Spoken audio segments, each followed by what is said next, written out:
لوگ بدلتے نہیں، بے نقاب ہو جاتے ہیں۔ انسان کو محبت سے بڑھ کر عزت کی ضرورت ہوتی ہے، اور جہاں عزت نہ ملے وہاں محبت کی کوئی قدر نہیں ہوتی۔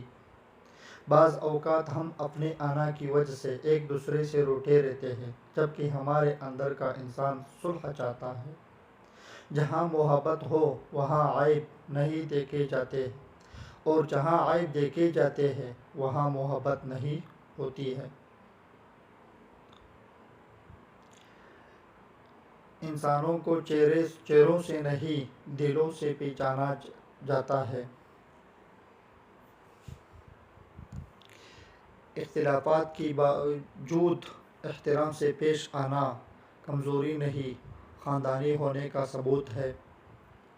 سب ڈوبے ہوئے ہیں، کچھ سیلاب میں، کچھ انا میں، کچھ تکبر میں، کچھ اپنے ذات میں، اور کچھ بے حسی میں۔ اصل مرد عورت کی آنکھ سے نکلے آنسوں کو اپنے عشق کی توہین سمجھتا ہے۔ اخلاق سے ہی لوگوں کے دلوں پر راج کیا جاتا ہے۔ چہرے کا کیا، تو وہ کسی بھی حادثے میں بدل سکتا